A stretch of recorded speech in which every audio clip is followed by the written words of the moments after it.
So we'll just let everybody into the room now. Perfect.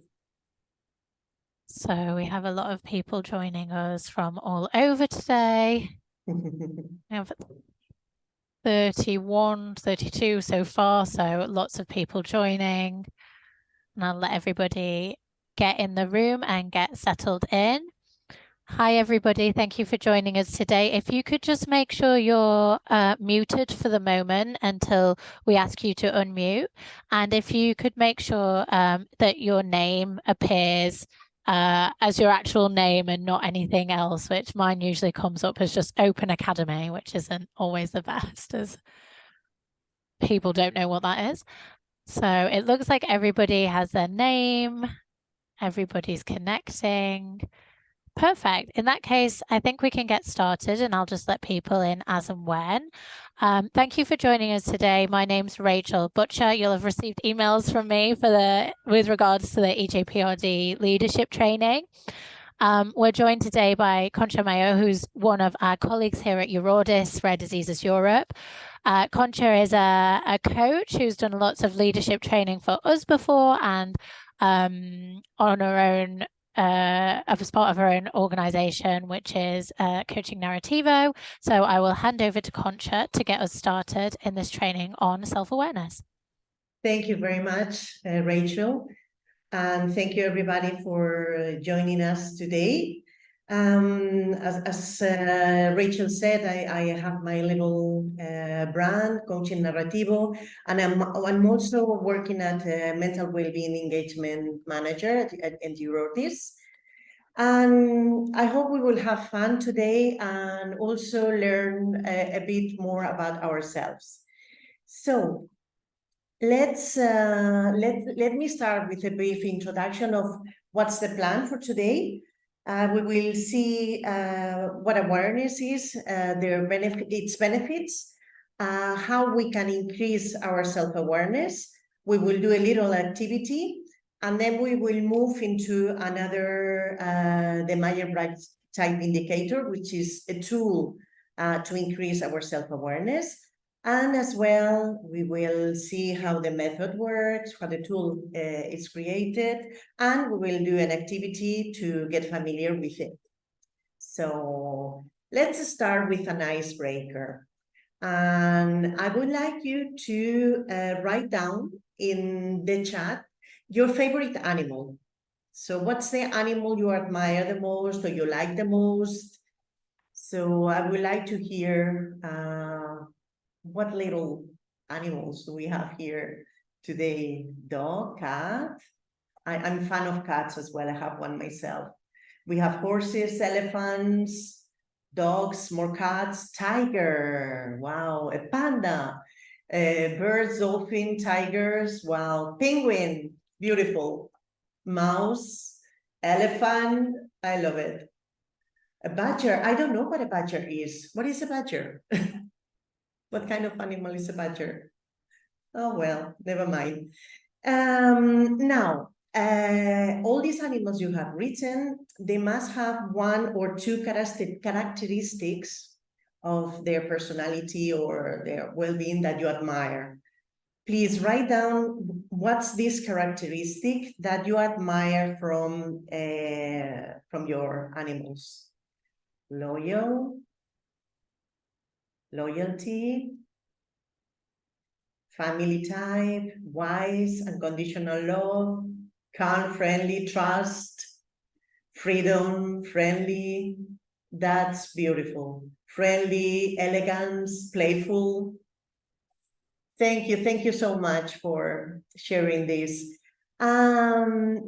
Just a little reflection, as well as your animals have these qualities, it is very likely that the quality you wrote down, the quality you admire in your animals, is a quality you probably have or you wish to have and you recognize.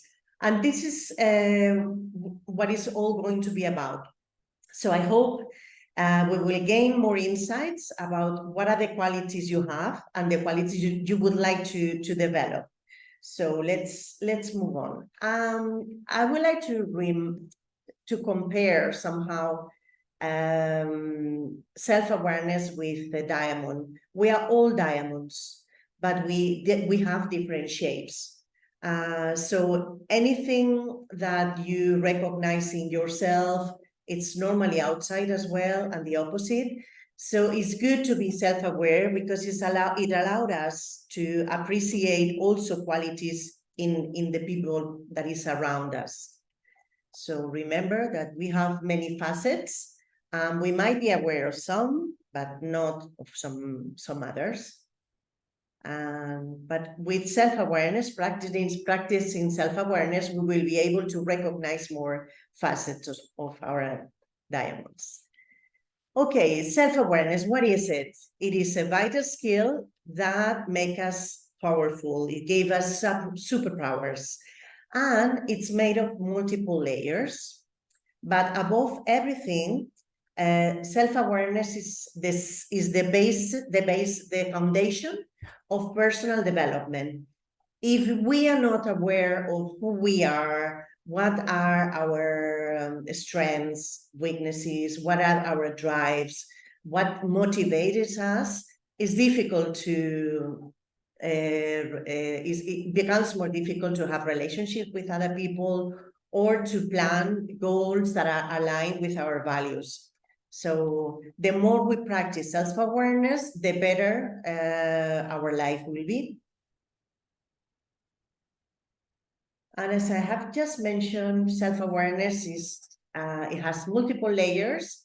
I like to see it like if it was an onion. You have some layers that are more in the surface, like our perceptions, strengths and weaknesses. They are pretty easy to spot. But there are others that are more inside us. They are hidden, and we react. We don't know the reason why we are reacting that way. And in most cases, these are related to our behaviors, our emotions, and even deeper, our beliefs and values. And I would like to start by chasing your perceptions a little bit. So I'm going to show you an image. If you have seen this image before, please don't say anything. But if you haven't, please write down in the chat, what do you see here? Well, obviously you see a bottle. What else? What do you see in the bottle? Let me see. A couple holding each other. Perfect. Two bodies hanging, two people. Love, a couple. Perfect. Couple making love. Good. That's obvious. Now I have told you, if you have done the exercise, please don't say anything. But yeah, I can see Elsie saying that she sees fishes. Okay, everybody. Are you the ones who say that this is a couple? Can you see the fishes here? No. Some people do. No. Okay, I'm gonna help you a little bit. Can you see some dolphins now? Yes, you do. Okay, so self-awareness is this. Normally, we see what we have in our minds and in our hearts. For example, this exercise, if you do it with children, they never see the couple. They only see the fishes. But we as adults have, are more influenced by the couple than the playfulness of the fish. However, the good thing about self-awareness is that once you open your mind, once you see a new thing, you cannot go back. I'm sure you all see both things now. Do you? Yes, yes, yes, yes. Good. Perfect. It might take a while, and well, this one is pretty easy, but there are other exercises like this that are really, really complex. But once you try a couple of times, you see what is behind the image. Okay, so here you have some signs that you are not being self-aware. making excuses. For example, if nothing is your fault, it's always, oh, my circumstances, my father, my child, my husband. You don't think before you act. You just let yourself follow your emotions, or you think what the others think is not. No, they're not right. I'm seeing this with my own eyes. Next time you're about to say that, think about the fishes and the couple. Feeling apathetic is also a sign of not being self-aware and judging or comparing yourself to others. So here you have some self-awareness benefits. You can make better decisions, gain self-control. You will gain qualities, new skills like confidence, because you know who you are, so you know what you can do. You become more empathetic of others, also more kind. But the best thing about it is that you can also develop strategies to either acquire new skills or to stop doing things that you do that you don't like or that are not beneficial for you. Oops, sorry, too quickly. So, and all these characteristics help you to build stronger and more trustful relationships. Okay, good things. We are not born with self-awareness. So it's a skill we can develop with time, commitment, and practice. So my proposal for today is to start practicing. And I would like to launch a poll, if possible, Rachel, where I'm asking you your opinion about how can you increase your self-awareness, methods or tools you think are the best. You can select 3 or 4 or 5, whatever, the ones you think are the ones that are useful for increasing and practicing self-awareness. The poll should have launched now. Can everybody see it? Yes, thank you.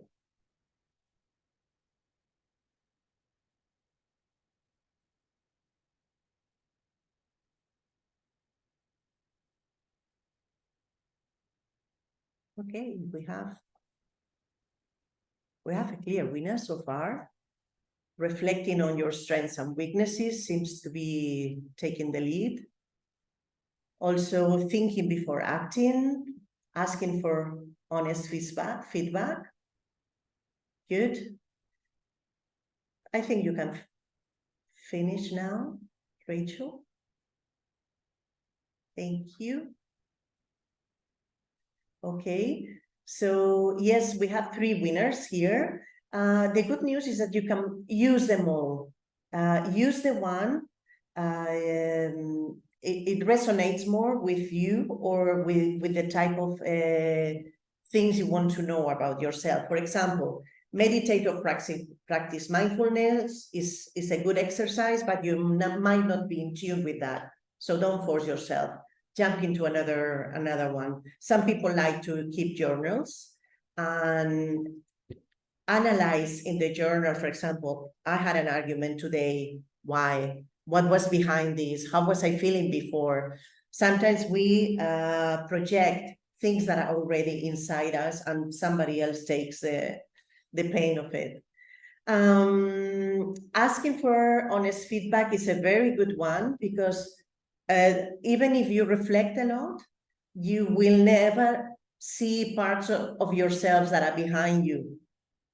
Those parts are only seen when somebody puts them in front of you. So asking people you trust for honest feedback is a good one.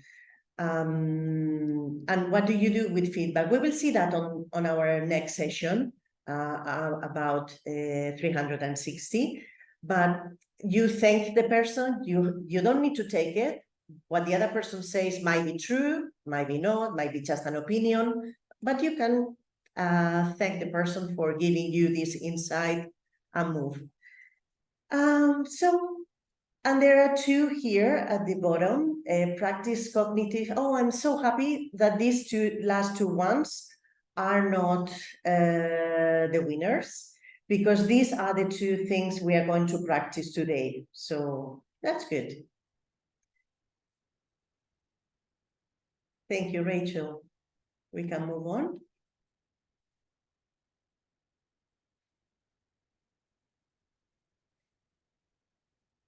Okay, so let's start with a cognitive behavioral therapy. It's basically, it works like a wheel. So you have a situation.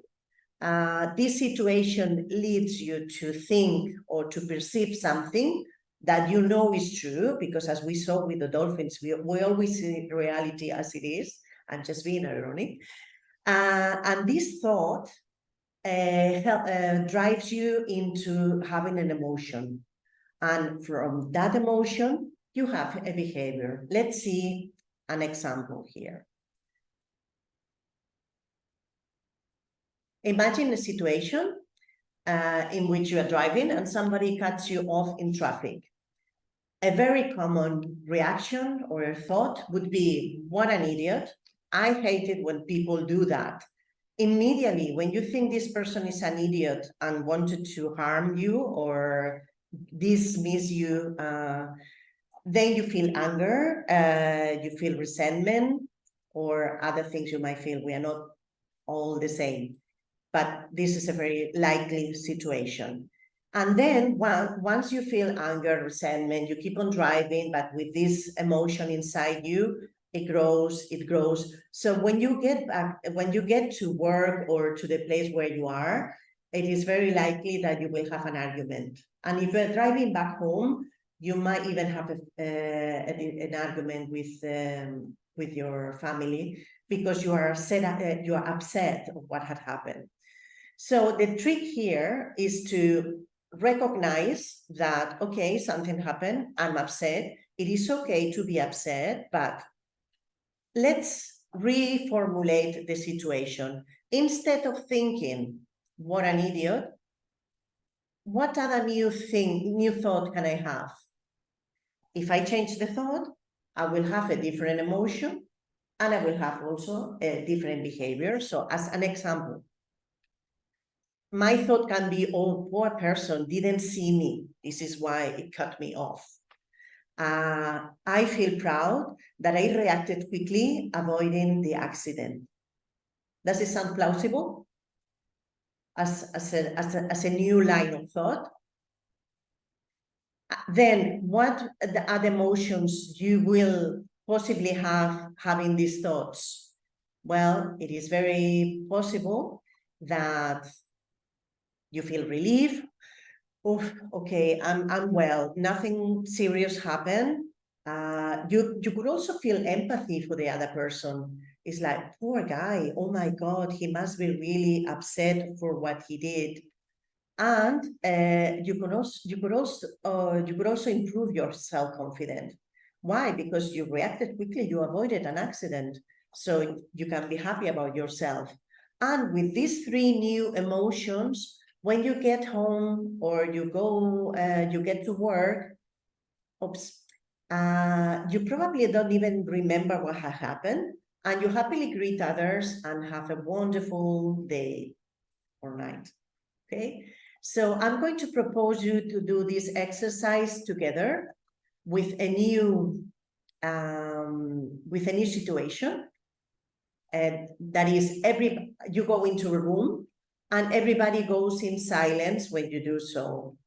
Okay, one possible thought: they are always talking behind my back. Let's say these are work colleagues or neighbors when you get out of your house.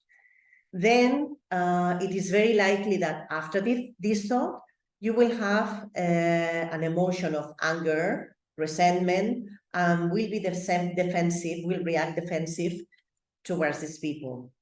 And with this emotion inside you, you will feel lack of confidence, and you will avoid these people in the future. So I want you to help me to break this circle. and suggest a new possible thought in the chat.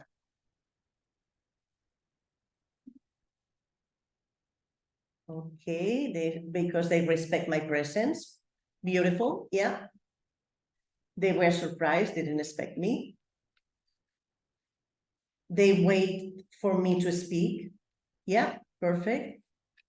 They are interested in what I'm about to say, of course. They think I'm gorgeous, so they were just admire me. They are given the opportunity to greet everyone. Perfect. Beautiful. That's the new thought. Confidential questions discussed as well, possible, nothing to do with me. I'm not the center of the world. Perfect. Thank you so much for your contributions. So then from these new thoughts in mind, what other emotions do you think you will be feeling? I feel important for them. So you feel reassured, relief, confidence, curiosity, respected.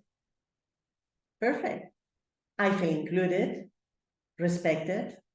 Okay, so anxiety, if you're not sure, but change how you view it, and then you're neutral. Perfect. That's the key. It's an exercise.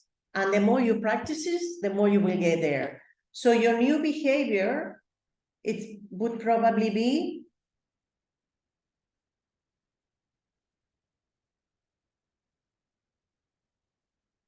someone, you said it before, that they are waiting for me to talk, so you might greet everyone and be one of the group, have a chat with them, start to talk to them, connect with others, happy to be here, self-confident, beautiful.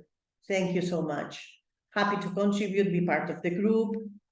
Okay, so it's very simple.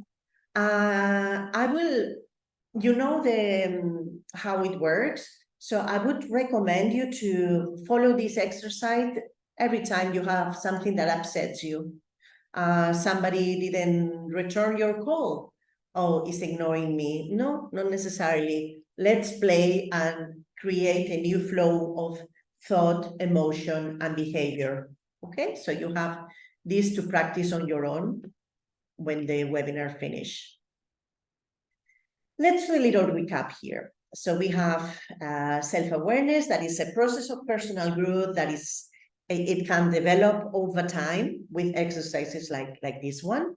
Is the foundation of self-development, and it has multiple layers. So we might be aware of our strengths, but we might not be aware about our values or about emotions. Main benefits of self-awareness. We improve our emotional intelligence, make better decisions, we increase our empathy, communication, we reduce our stress and increase our confidence. But on top of everything, all this leads us to have better relationships based on trust, happier life, and better relationships. And these are some ways to increase your self-awareness. Meditation, we saw them before. We just practiced cognitive behavioral therapy. And now we are going to practice or to understand a little bit more about psychometric and personality test. So let's see the Myers-Briggs type indicator. You might have heard before about MBTI. So these are just the 4 letters of Myers-Briggs type indicator. And it's a very well used psychometric test that gives you 4 letters as a result. So it groups people into 16 types. Very important here to emphasize that a type is a preference. It's not a box you are in and you cannot leave. So it's just a preference, and we will see now the 4 dichotomies that build these 4 letters. And while we do this exercise, I would like you, if you have pen and paper next to you, or if you prefer to write it down in in a Word document in your screen, whatever it helps you, because we are going to use these 4 letters at the end of the workshop. Okay, so important, you are not locked in a box. This is just a preference, and there's no combination of letters that is better than others. We are diamonds with different shapes and different facets. So as MBTI is not a free test, I gave you here 2 alternatives that you could use that are free, and you can do them online.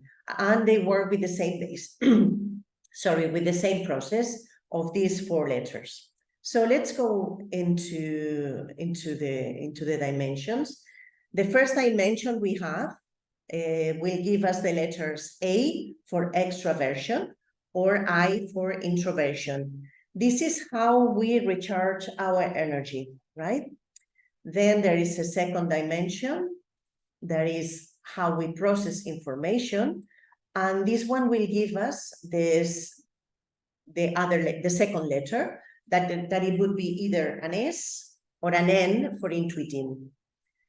We couldn't use the I here because it was taken by the introverts. So, and the third letter you will find is how we make decisions. The alternatives here, the dimensions here are thinking or feeling. If you're thinking, if you have a thinking preference, you will have a T. If you have a feeling preference, you will have an F. And the last and fourth dimension gives you your preferred lifestyle. It will either be judging with a J or perceiving with a P. We are going to see them individually now. Important. When you do the test or you have a preference, it is very unlikely to have someone that is 100% something. So I put you like a bar here. This person, but in fact, this is my test result. I'm an extroverted, but just about. I'm just 1% more extroverted than introverted, right? So when we are looking at the dimensions now, you might find yourself in both, but more in one side than in other. So that would be completely normal. And it also changes a little bit over time. Not dramatically. I mean, it's very unlikely that I will become an introvert 90%. But see, after the pandemic, I was 49, 47 introverted. So that's the first dichotomy. How do we recharge our energy?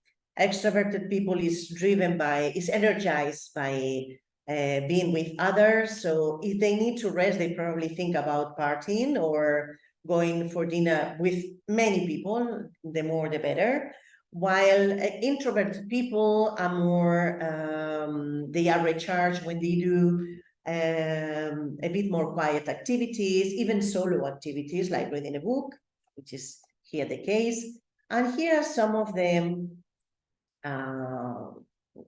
characteristics. So an extroverted person will talk. So in a room, in a place like today, for example, if we were face-to-face and we were talking, the extroverted would cope the session, and people with a preference of introversion would need more time and space to voice their opinions. They need concentration, so they get distracted if they are in a place with a lot of noise. So they think too long before acting, while extroverted people is more impulsive.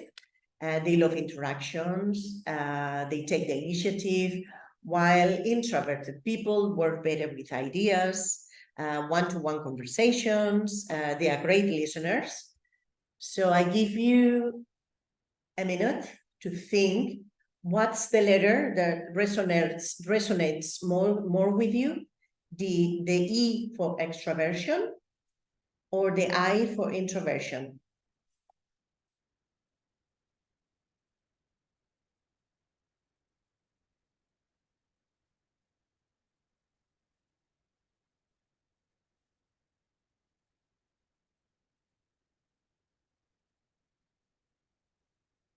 Good. See, all the extroverts are already written it in the chat, and a few introverts as well. Perfect. Beautiful. Okay, keep it in your mind. Write it in this piece of paper so you can go back to it. Because now, well, if I can move, are you all done?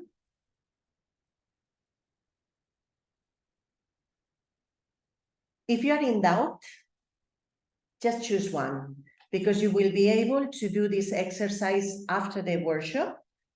You will have the link to access the free test so you can do it. Okay, I think it's reasonable time. If you're not done, just choose one for the purpose of the exercise, and you can modify that after the workshop. Okay, now we are going to see the second dichotomy, which is sensing intuiting, and is how do we process information. Sensing people is pragmatic. They care about practical things they can touch, control. While the others, intuiting people, are driven by great ideas, by future possibilities. They basically, they want to change the world, but they don't do the dishes because there's something, or there's always something more excited going through their heads. It's not that they don't want to do the dishes, it's that saving the world is more important to them. Okay, so what other characteristics do they have? A sensing person, the pragmatic ones, they rely on things they can touch, five senses, they prefer practical and realistic approaches.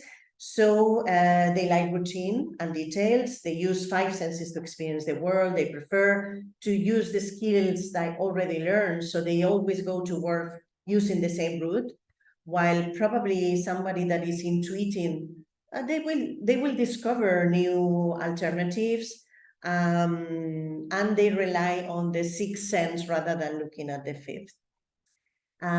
Sensing people is interested above all in those things they can be sure of. And find intuiting people creative but not practical because they waste time from their side. Sensing people are literal thinkers. They use common sense solutions, their common sense, because common sense is not so common. While intuiting people like to look at the big picture. So I'm sure that all the great conspiracy theorists are intuitive people because they can see how things link, even when it's not so obvious for others. They identify complex patterns, and they might seem absent-minded because they are somehow absent, thinking in their own things. So select one letter. What does it resonate more with you? Do you feel you identify with the sensing style, practical, five sense, something you can touch? Or do you feel more intuitive? Excuse me. Okay, we have comments here, lots of S's, also N's. No, the E doesn't come here. Oh, yeah, the E for intuiting is recognized by an N. Okay, because the I was introversion. Okay, Monica is not sure. It doesn't matter, Monica. You might be 51%, so that's perfectly fine. You have traits from both, so you are somehow in the middle. Select one for now. So you might you now have two letters. So you might have an A, sorry, an E or an I, and now you have either an S or an N. Perfect. N for now. Good. So let's move to the third dimension. That is the thinking feeling, and is how we decide, how we make decisions. So people that are more driven by the thinking style they make lists of pros and cons, and so they calculate what is the best way in that manner, while the F people feeling, they are more driven by their emotions, perceptions, so they do what they think is best for them. That doesn't mean that F people don't think or T people don't feel. It's their first drive, okay? But we both have reflection and feelings. But let's look at the bigger traits of thinking and feeling personalities. Thinking people is more logical, rational, analytical, and critical, while feeling people are perceived more as warm, empathetic, and sympathetic of others. Thinking are more related to impersonal and objective.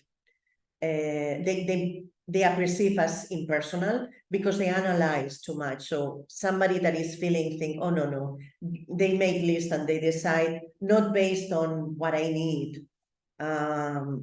While somebody who is thinking might perceive a feeling person like they're not driven by reason and evidence. They're just they guide themselves through a different way. Thinking people value, hold on, that's the last one.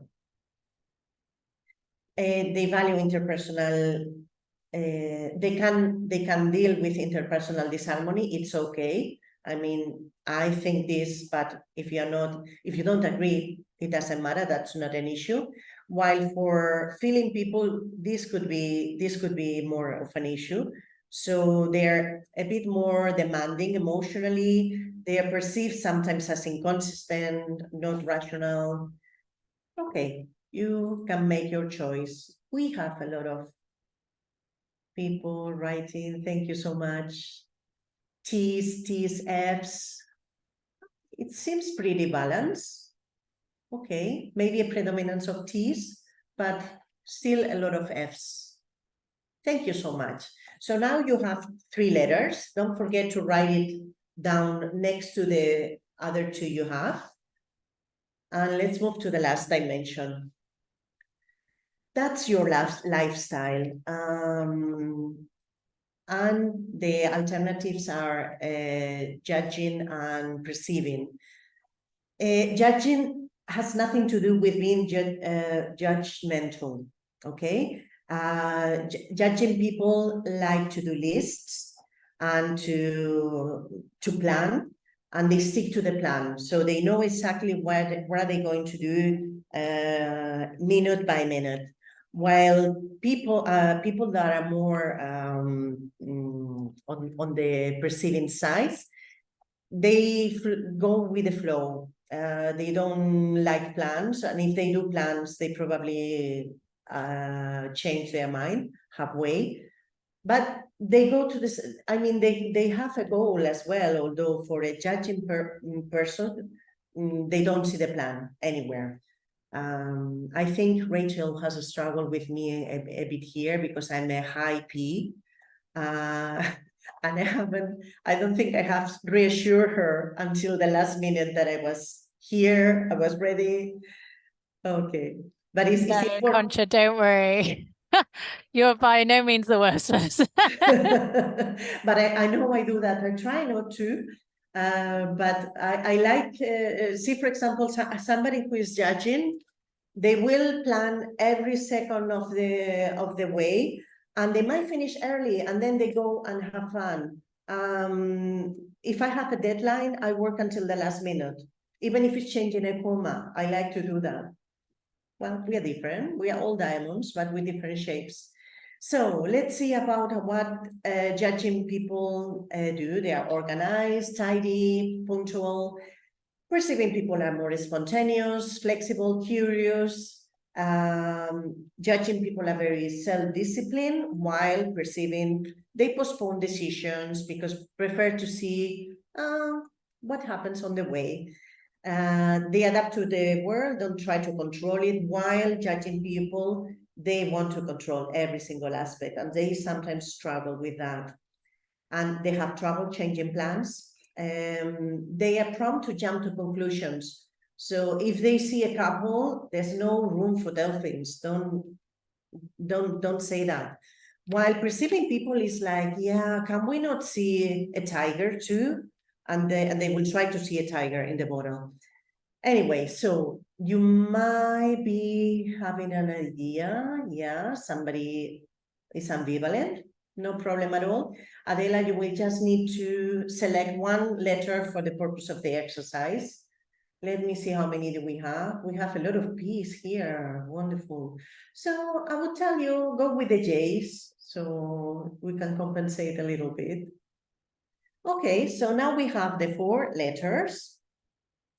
And well, here you have a little recap for you to with the summary of what we have.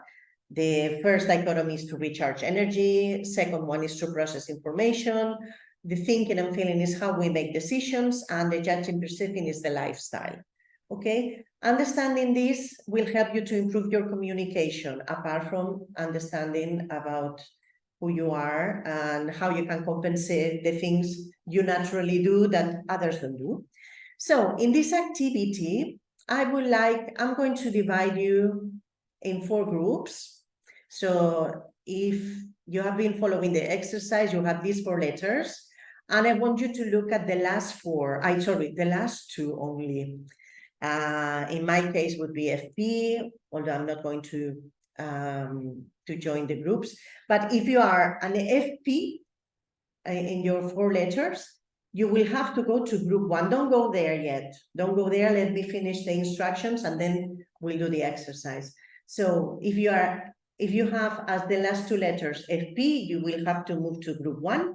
If your last 2 letters are FJ, you will have to move to group 2. If you are TP, T for Tommy, P for Paris, you will go to group 3. And the last group 4 will be filled with people with the combination TJ. Okay, then you will have, let me think how many times, you will have 8 minutes to plan a holiday, your ideal holiday. Consider the type of activities, the destinations you would like to do, or the experiences you would like to get there.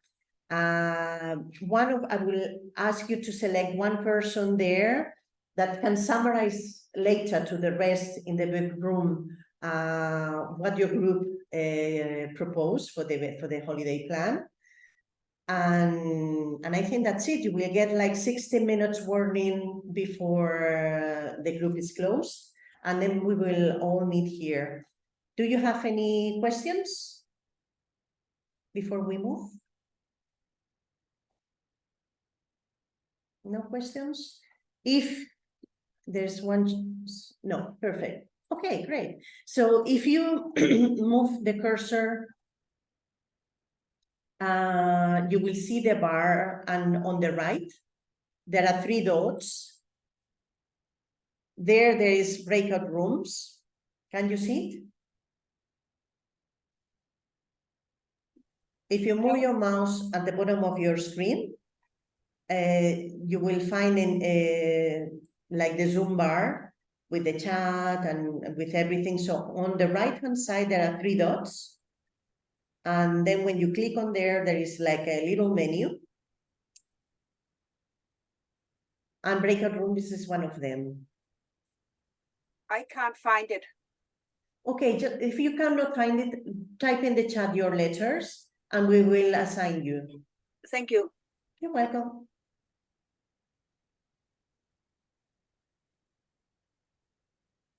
Okay, many people is already in the rooms.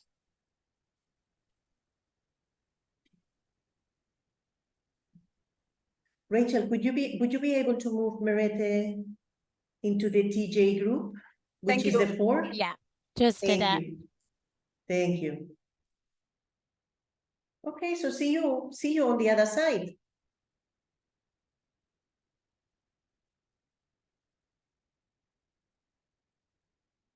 Okay.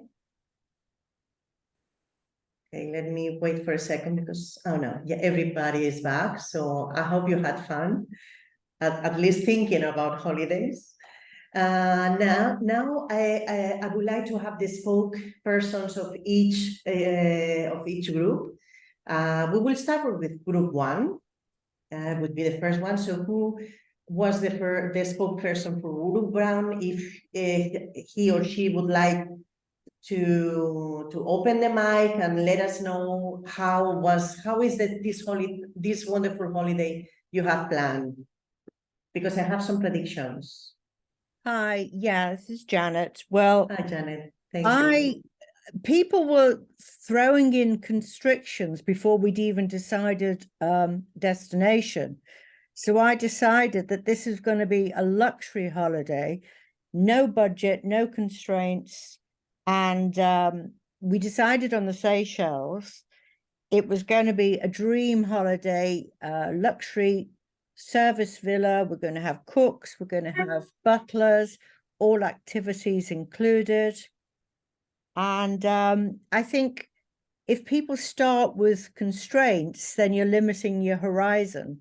If you just say, here we go, no holds barred, and we're going on this luxury holiday. There we go. Perfect. So thank you so much. These were my predictions for group one. People that have FP terminations, they are more likely to be spontaneous, creative, and value freedom, and somehow you manage to fulfill this role because you have no restrictions, no budget, luxury. So let's experience and let's have everything. So well, Yes, it's Augusta here. Yes, we plan to go to Tenerife for 2 weeks. And we decided that we're going to leave in the morning, so be there in the morning, and we'll have lunch in the afternoon. And we have different activities, all throughout for the 2 weeks. Activities like dolphins, watching dolphins. We go to the market. We have the Mediterranean food in different restaurants. We go to the gym, and sometimes we just, some people want to do different activities in the evening, so we can live a free time. And some people would just like to go to the beach and read a book. Some people want to go to the pool. Some people want to just go to the jacuzzi and just relax, or go to the sauna. So yes, it's that kind of things that we were thinking of doing, or go to the markets, or on a Saturday. But it's like 2 weeks. But we decide to, all of us decided that we're going to go there for 2 weeks, and and we have different activities every day. Thank you so much, Augusta. This was group 2, right? Yes. Perfect. So I can see people that has FJ terminations are often empathetic, nurturing, and value interpersonal relationships and harmony. And I can see that in the flexibility you gave to everyone. So if you want to stay in the room, stay in the room. If Yes. you want to go there. So there is this flexibility involving a lot of group activities as well. Wellness retreats, volunteer trips, harmonious experiences. So good. Let's go to group 3. Oops, I'm showing too much. Group 3, please. Who was the spokesperson? Yes, I will try to present. So we were just like 5 persons in the room, in the group, and we struggled a little bit to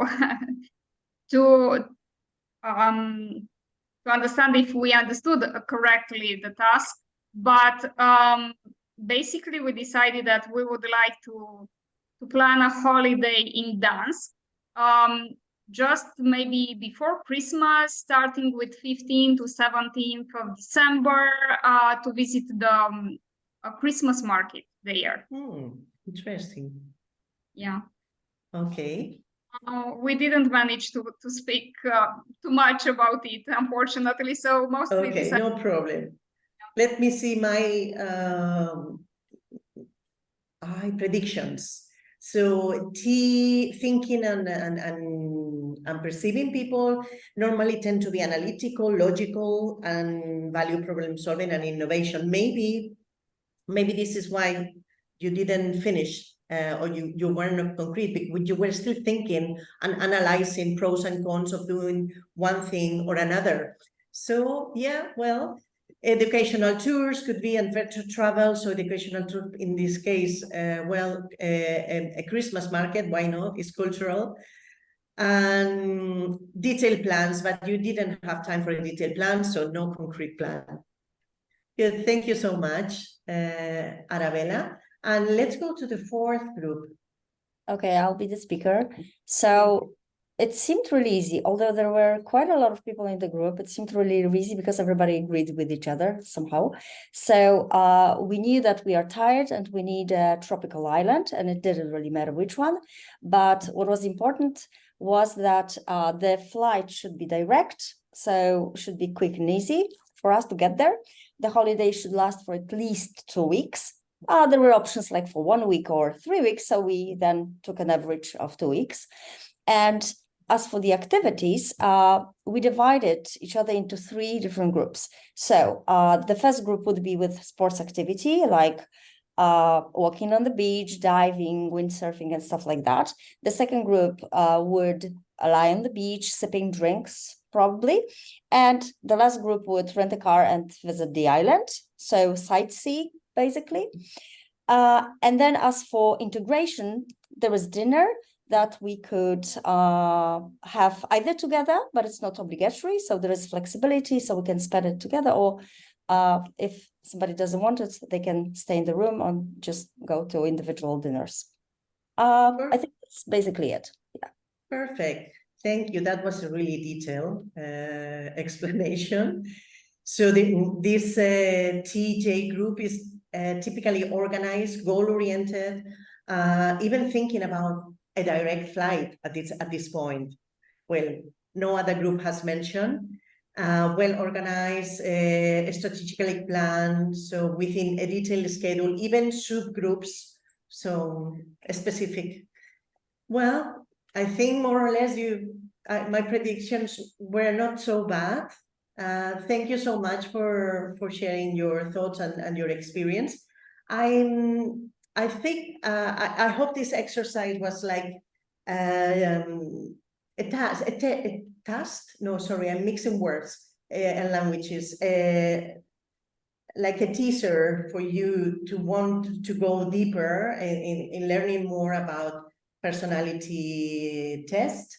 I will invite you and encourage you to take it. So you will have, because you have written the letters based on 4 sentences I've written in a PowerPoint, but maybe by taking the test, you will fine tune or will see, oh, this is what I was not agreeing the same as my colleagues because I'm only 51% here. Well, you will find more about you.